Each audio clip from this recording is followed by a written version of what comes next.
Hello student. आज हम new chapter start करने जा रहे हैं, चैप्टर 4। लास्ट चैप्टर हमने 3 किया था, सो वो खत्म हो गया है ना। सो अभी हम न्यू चैप्टर स्टार्ट करने जा रहे हैं, बेसिक ज्योमेट्रिकल आइडियाज। सो ये यहाँ पे सब ज्योमेट्रिकल आइडिया के बारे में ही बोला जाएगा। ज्योमेट्री के जो इंट्रोडक्शन, बेसिक ज्योमेट्रिक जो है उसके बारे में हम डिस्कस करेंगे। सो वो चैप्टर, ये चैप्टर रिलेटेड है ज्योमेट्रिकल से, ठीक है ना।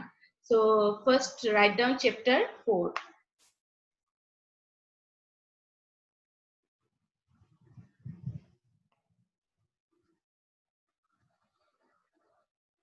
ये न्यू चैप्टर स्टार्ट हो रहा है आप लोगों का।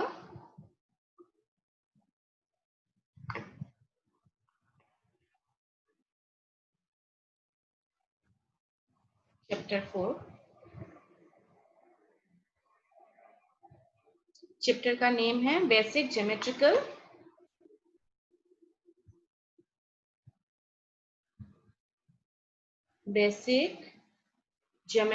आइडियाज।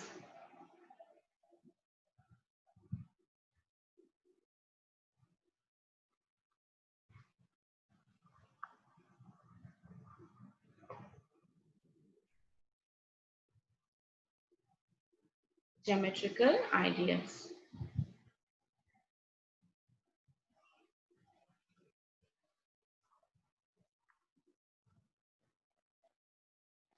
अच्छा, फर्स्ट हम डिस्कस करेंगे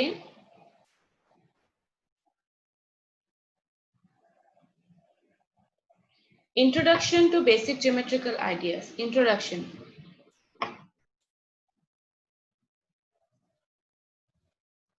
introduction to basic geometrical ideas.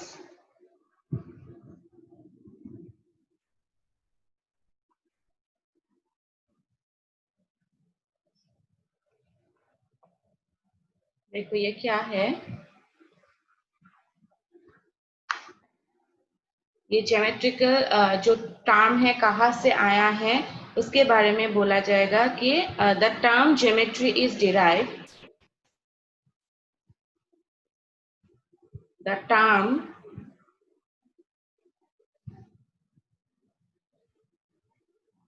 Geometry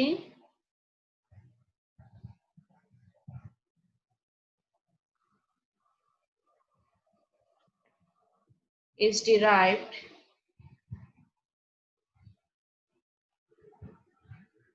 derived from the Greek, from the Greek word, from the Greek word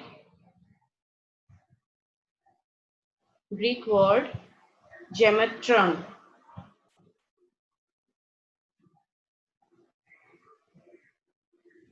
geometron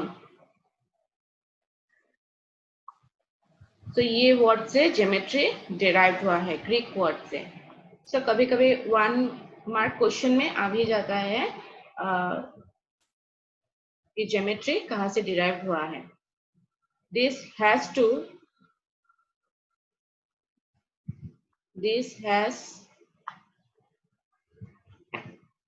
two equivalent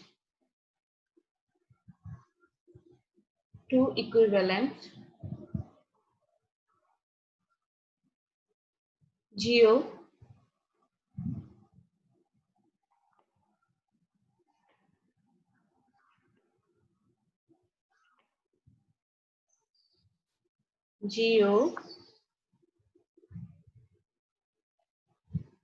means art,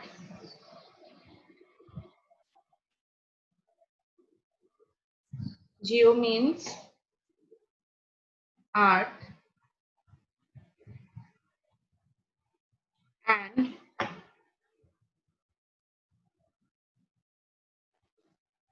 metron means measurement.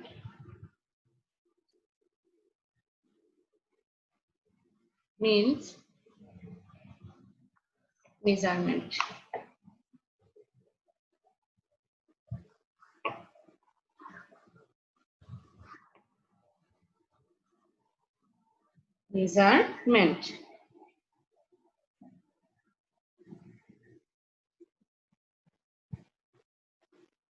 So geometron का ये जो जियोमेट्रॉन है, ये जियोमेट्रॉन को दो भाग करके हम इसका मीनिंग निकाल सकते हैं, क्योंकि ये ग्रीक वर्ड बना गया है तो उन लोगों के भाषा में बनाया गया है। सो उन लोगों के भाषा में जियो मीन्स है आर्ट एंड मेट्रॉन मीन्स है मेजरमेंट। सो जियोमेट्रॉन मतलब पूरा पृथ्वी का जो हम मेजरमेंट लेते हैं उसे हम क्या बोलते हैं, जेमेट्रॉन। और जेमेट्रॉन से आया है ज्योमेट्री, क्योंकि आप लोग अगर देखो कि ज्योमेट्री का जो भी शेप है या जो भी हम लेते हैं, लाइन, एंगल, जो सर्कल है, स्फेयर है, जो भी लेते हैं वो सब क्या है, हम लोगों के आर्ट के कोई शेप से ही हमने लिया गया है। क्योंकि ट्राइंगल, सर्कल, ये सब कहाँ से आया है, कोई कोई शेप से ही हमने लिया है, एक एक नाम दिया है, ठीक है ना। तो इसीलिए इसका ज्योमेट्री का नाम क्या पड़ा है, जेमेट्रॉन। जो ग्रीक वर्ड दिया गया है, उन लोगों ने क्या किया कि जियो मीन्स उन लोगों के भाषा में अर्थ होता है और मेट्रॉन मतलब मेजरमेंट। तो अर्थ का मेजरमेंट लेने को ही क्या बोलते हैं, जेमेट्रॉन उन लोगों ने दिया एक वर्ड, और उससे ही डिराइव हुआ है हम लोगों का ज्योमेट्री, जो हम अभी पढ़ते हैं कि ज्योमेट्री मैथ्स का एक इम्पॉर्टेंट एक अंश है, जो ज्योमेट्री हम बोलते हैं। सो वहां से डिराइव हुआ है। सो ठीक है, इसी ये है इंट्रोडक्शन पार्ट, क्यों कहाँ से ये वर्ड डिराइव हुआ है, ठीक है। सो नेक्स्ट है अभी ये तो हो गया जियो मीन्स आर्ट, अंडरलाइन करके रखना रेड मार्क से, और मेट्रॉन मीन्स मेजरमेंट। और ज्योमेट्री कहाँ से डिराइव हुआ है, ज्योमेट्री कहाँ से डिराइव हुआ है, ग्रीक वर्ड, एक ग्रीक वर्ड। तो ये अगर अंडरलाइन करोगे तो जो मतलब जिसके बारे में जो है डायरेक्ट आपको याद रहेगा, क्योंकि रेड मार्क करोगे तो वो याद रखने वाला चीज है ना, तो वो याद रह जाएगा आपको इजीली से। सो नेक्स्ट है अभी हम ज्योमेट्री के जो टाइप से कौन सा उसके भीतर आता है, जैसे पॉइंट्स है, लाइन सेगमेंट है, लाइन है, उसके बारे में हम पढ़ेंगे।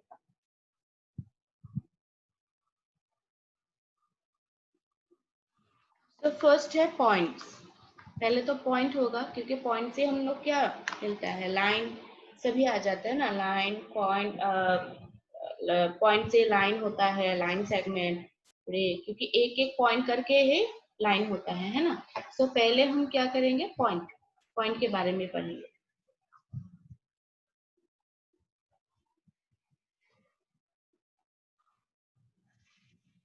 Points,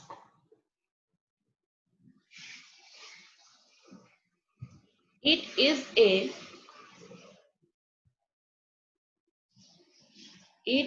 a position position or or location on a plane surface which are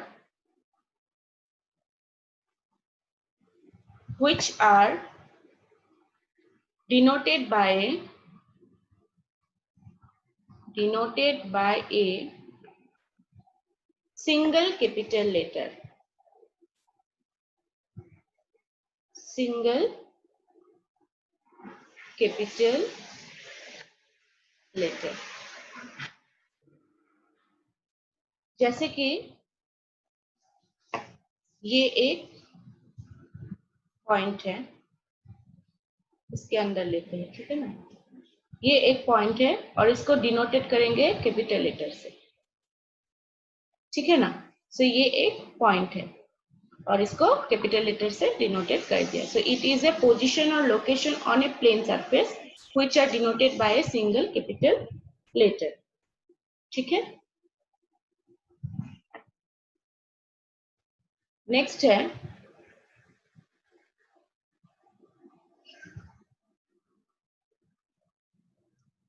line segment. और इसका आप लोग क्योंकि ये मैं क्यों लिख के दे रही हूँ, क्योंकि पॉइंट्स, लाइन सेगमेंट, इनका आपको डेफिनेशन आ सकता है, एग्जाम में डेफिनेशन आ सकता है, इसलिए मैं लिख के दे रही हूँ। और समझने में भी चाहिए ना कि पॉइंट्स क्या है, लाइन सेगमेंट क्या है, उसके लिए तो डेफिनेशन चाहिए ही। और इसके अलावा आपको इससे याद भी रखना है, क्योंकि इसका डेफिनेशन एग्जाम में आ सकता है, इसीलिए 1 मार्क्स क्वेश्चन में आ जा सकता है। तो लाइन सेगमेंट क्या है? It is a part of a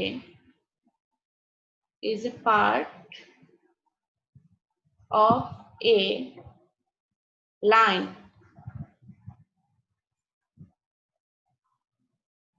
with the finite length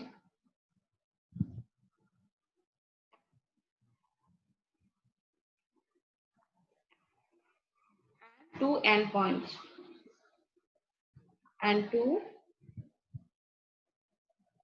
endpoints.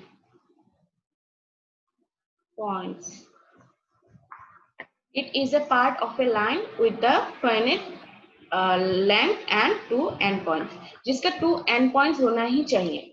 जैसे लाइन का क्या होता है, लाइन जब समझाऊंगी तब आपको समझने में आएगा।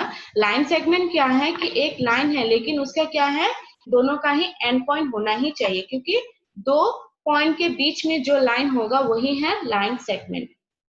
तो यहाँ पे एक मैंने पॉइंट दिया है, एक लाइन में ड्रॉ करती हूँ। सो यहाँ पे एक पॉइंट दिया है और यहाँ पे एक पॉइंट, तो दोनों पॉइंट के बीच में जो एक लाइन होगा वही है लाइन सेगमेंट।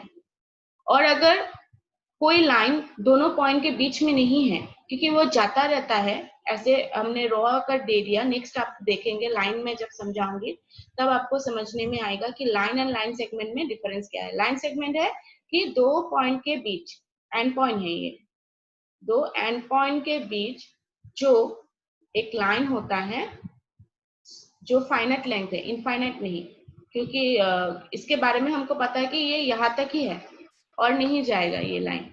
सो इसी को हम क्या बोलते हैं, लाइन सेगमेंट। सो इसका नाम देते हैं capital A and B. So इसे बोलते हैं हम line segment. So the point A and B are called the point A and B are called the endpoints of the segments. The end point of the segment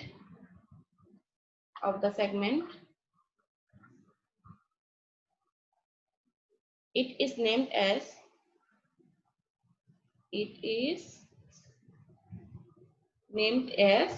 AB बार। ऐसे बार देके हम समझाते हैं, ठीक है ना। ये लाइन सेगमेंट है, AB लाइन सेगमेंट, ठीक है ना।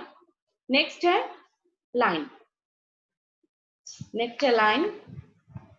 लाइन समझाने में समझाने से आपको पता चलेगा कि क्या है लाइन और लाइन सेगमेंट में डिफरेंस क्या है।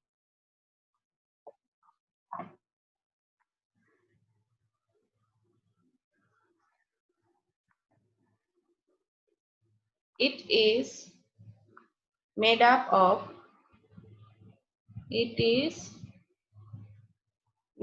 of infinitely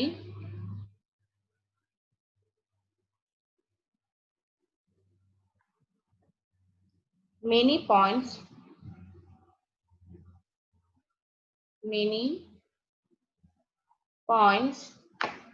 with infinite length.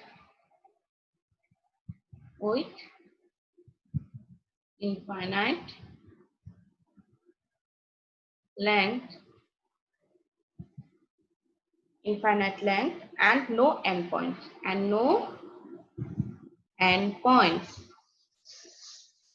मतलब क्या, लाइन सेगमेंट में क्या था, दो एंड पॉइंट होना चाहिए, लेकिन यहाँ पे बोला गया है कि no end points. Line segment में बोला गया था कि वो फाइनाइट है ना, फाइनाइट तक ही है उसका लेंथ, लेकिन यहाँ पे क्या बोला गया है, इनफाइनाइट लेंथ, क्योंकि हमको पता नहीं कितना बड़ा है वो लाइन, कितना तक जाएगा उसके बारे में हमको कोई भी आइडिया नहीं है।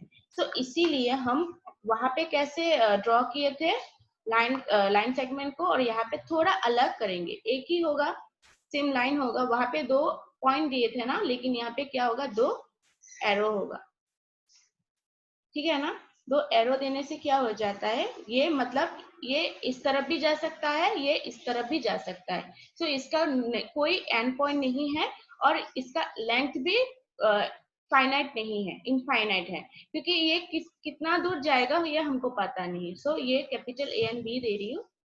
तो ये इस तरफ भी जा सकता है, इस तरफ भी जा सकता है, तो इसका कोई एंड पॉइंट नहीं है, और लेंथ भी इनफाइनाइट है, ठीक है ना। और लाइन सेगमेंट में क्या होता है, लेंथ फाइनाइट होता है और उसका 2 एंड पॉइंट होता है, यही डिफरेंस है। So it extend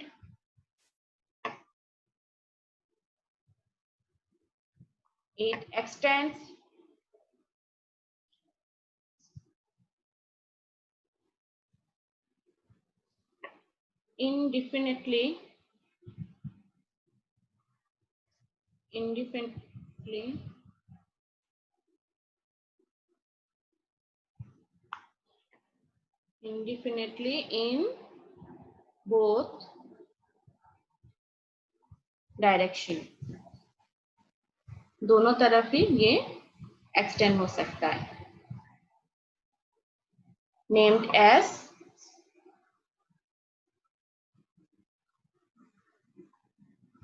AB bar, और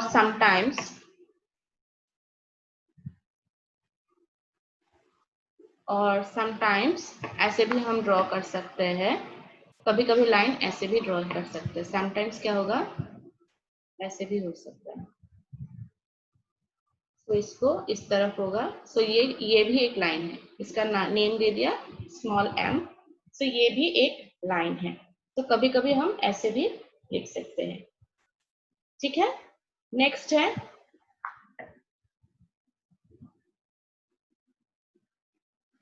intersecting line. intersecting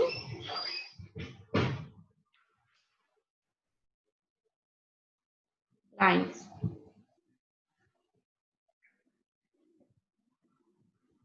intersecting lines,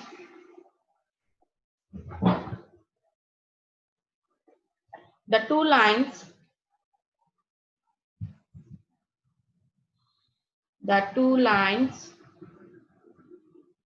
that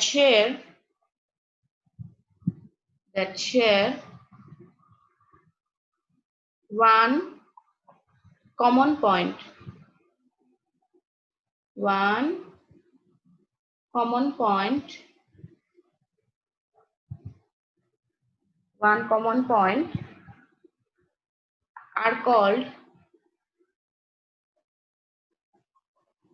are called intersecting line।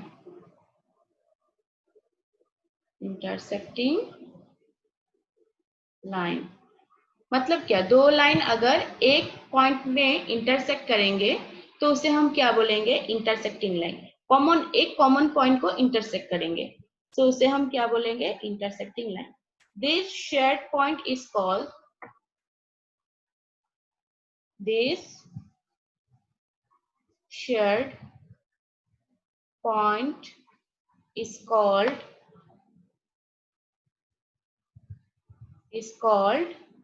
the point of intersection,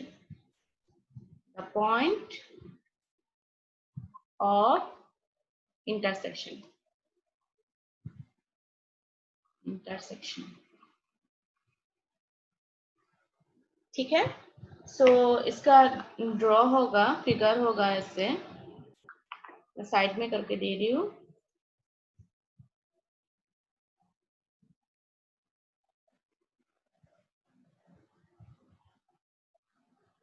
आप लोग स्केल से अच्छे से करना, मैंने यहाँ पे स्केल यूज नहीं किया है। सो यहाँ पे क्या हुआ, 2 लाइन एक पॉइंट पे इंटरसेक्ट किया ना, यहाँ पे इंटरसेक्ट किया है। सो इसका नेम दे रहे हैं C। तो ये है पॉइंट ऑफ इंटरसेक्शन, क्योंकि दो लाइन लिया है हमने एम एंड एल और इसमें कहाँ पे इंटरसेक्ट किया है, सी पे।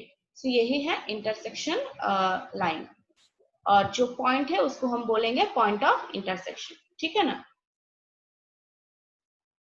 सो हियर फिगर के लिए बोले हैं, here line L and M are intersecting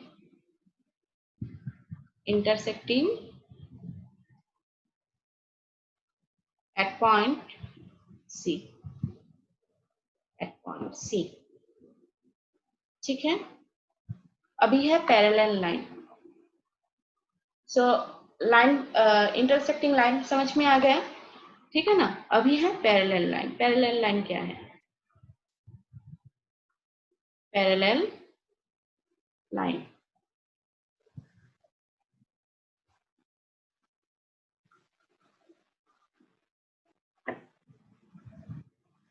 तो देखो पैरेलल लाइन, टू और मोर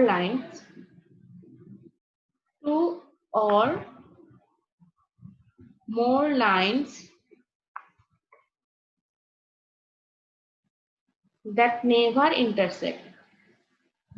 that never intersect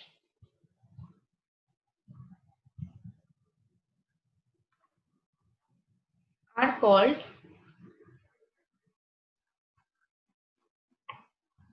parallel lines। मतलब लाइंस क्या होना पड़ेगा, पैरेलल होना पड़ेगा, क्योंकि पैरेलल होने से क्या होता है, दो लाइन अगर पैरेलल रहेंगे, ऐसे अगर पैरेलल रहेंगे तो वो कभी भी इंटरसेक्ट नहीं होगा। लेकिन एक लाइन सीधा हुआ, एक लाइन अगर ऐसे कर थोड़ा सा भी पैरेलल नहीं हुआ, अगर ऐसे भी थोड़ा सा भी हुआ तो वो क्या हो जाएगा, कहीं ना कहीं इनफाइनाइट तक वो लोग क्या हो जाएंगे, इंटरसेक्ट हो सकता है। लेकिन अगर दोनों ही अगर पैरेलल है, दोनों लाइन ही अगर पैरेलल है, तो इनफाइनाइट तक भी वो क्या होंगे, पैरेलल ही होंगे और इंटरसेक्ट कभी भी नहीं होंगे। लेकिन एक थोड़ा सा भी वो लोग पैरेलल अगर नहीं हुआ तो वो लोग कहीं ना कहीं पे जाके क्या होगा, इंटरसेक्ट होगा ही। लेकिन अगर पैरेलल हुआ तो दोनों ही अगर पैरेलल एक के ऊपर एक है और थोड़ा सा भी वो लोग पूरा सीधा है लाइन, तो क्या होगा, वो कभी भी इंटरसेक्ट नहीं होगा। इनफाइनाइट में भी हम दूर में भी नहीं सोच सकते कि वो लोग कभी भी इंटरसेक्ट हो सकते, क्योंकि वो खींचते गए लाइन, अगर खींचते गए फिर भी वो क्या होगा, इंटरसेक्ट नहीं होगा, ठीक है ना। सो उसे बोलते हैं हम पैरेलल लाइन। सो इसका ड्रॉ होगा, फिगर ड्रॉ होगा ऐसा, ये दो लाइन लेते हैं,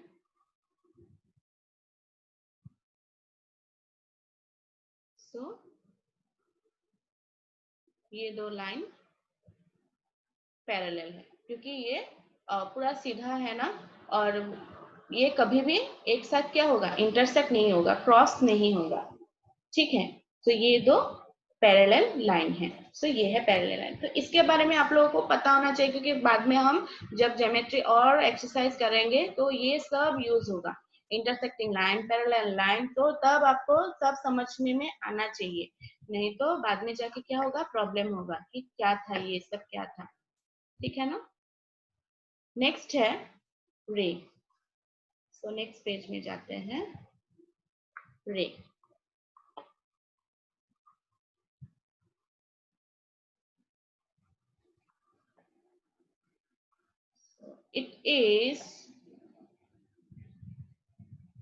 it is a part of a line with one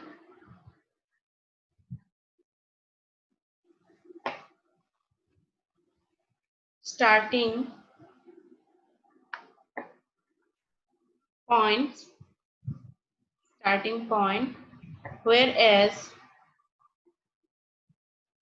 whereas extends endlessly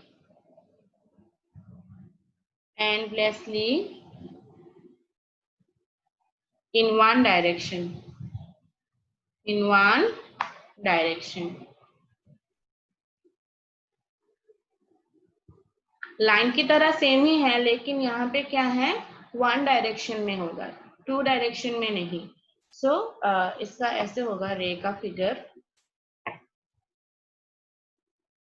एक तरफ, it is a part of a line, line का ही पार्ट है, विथ वन स्टार्टिंग पॉइंट, एक स्टार्टिंग पॉइंट होता है, यहाँ से स्टार्ट हुआ है, यहाँ से स्टार्ट हुआ है और वो चलता जा रहा है, और where is extend endlessly in one direction, एक डायरेक्शन में हो रहा है। लाइन का क्या होता है, टू डायरेक्शन में वो एक्सटेंड हो सकता है ना, लेकिन रे क्या होता है, एक स्टार्टिंग एक पॉइंट से स्टार्ट होता है, one starting point, and where is starting endlessly in one direction, एक डायरेक्शन में वो एक्सटेंड होते जाता है, ठीक है ना।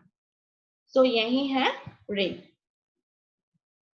सो रियल लाइफ में जैसे टॉर्च लाइट का है, टॉर्च लाइट में भी हम देखते हैं रे क्या है, एक वन पॉइंट से स्टार्ट होके एक वन डायरेक्शन में रे जाता है। सन रे है, सन एक वन पॉइंट है, उससे क्या होता है, डायरेक्शन में एक डायरेक्शन में रे चला जाता है ना, जो हम लोगों के पास जो अर्थ में रे आता है, सन रे आता है, वो क्या है, एक रे है ना। सो वह सन से स्टार्ट होके एक डायरेक्शन में अर्थ तक आता है, ठीक है ना। सो वो है रे।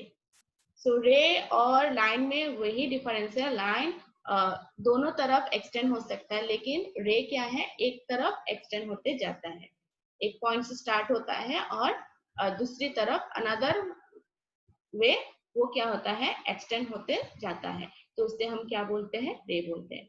सो ये है कुछ बेसिक नॉलेज, जो ज्योमेट्रिकल बेसिक आइडिया। सो इसके बाद हम एक्सरसाइज 4.1 करेंगे। सो ये आप लोग अच्छे से नोट डाउन करना, मेमोराइज करना अच्छे से, और कौन सा लाइन है, कौन सा लाइन सेगमेंट है, कौन सा पैरेलल लाइन है, रे कौन सा है, और लाइन इंटरसेक्टिंग कौन सा है, तो सभी आप लोग को याद रखना है। और इसके बाद ये बेसिक नॉलेज याद रखने के बाद हम एक्सरसाइज स्टार्ट करेंगे। सो नेक्स्ट क्लास में हम एक्सरसाइज 4.1 करेंगे, ठीक है ना। सो बेसिक नॉलेज हमको चाहिए, उसके बाद हम एक्सरसाइज करेंगे। और ज्योमेट्री में तो बेसिक नॉलेज बहुत ही यूज होता है, और अभी से आप लोग कीजिए, क्योंकि अभी आप लोग क्लास 6 में है ना, तो 6 के जो स्टूडेंट है उसको अभी बेसिक नॉलेज दिया जा रहा है, 7 में थोड़ा और ज्यादा मिलेगा, 8 में और 9 में इतना ज्योमेट्री है, क्योंकि आप लोग मतलब अभी अगर आप लोग अच्छे से ज्योमेट्री का बेसिक नॉलेज आपको याद नहीं रहेगा ना, तो 9 में जाके आपको बहुत दिक्कत होगा, क्योंकि वहां पे मतलब बहुत सारा क्लास 9 में बहुत सारा ज्योमेट्री सेक्शन है। सो ज्योमेट्री सेक्शन हार्ड भी है। सो वो करने के लिए आप लोगों को पहले से ही प्रिपेयर होना है, और ज्योमेट्री को इग्नोर मत करना। बहुत स्टूडेंट है होते हैं, क्योंकि ज्यादा सेक्शन नहीं होता है सिलेबस में, क्लास 6 में हो या 7 में हो, 8 में हो, तो इग्नोर कर देते हैं। लेकिन आप लोग इग्नोर मत करना, क्योंकि क्लास 9 में जाके आपको दिक्कत होगा, क्योंकि तब जाके आप लोग इतना सब कुछ नहीं सीख पाओगे, ठीक है ना। तो थोड़ा थोड़ा करके सीखना ज्यादा अच्छा है, एक साथ में ज्यादा सीखने से, क्योंकि तब ज्यादा जब सीखोगे तब याद भी नहीं रहेगा, और आप लोग ही सफर हो गए, मार्क भी अच्छा नहीं आएगा। तो इसीलिए ये ज्योमेट्री सेक्शन आप लोग केयरफुली लेना, ठीक है ना, क्योंकि इसको बहुत अच्छे से समझना है, बारीकी से समझना है, ठीक है ना। और हार्ड भी नहीं है, अगर कोई अगर पहले से ही समझ समझ के जाए तो तब हार्ड नहीं है, लेकिन एक साथ में अगर जाके सीखने के लिए चाहे तो तब जाके उसको वो हार्ड लगता है, ठीक है ना।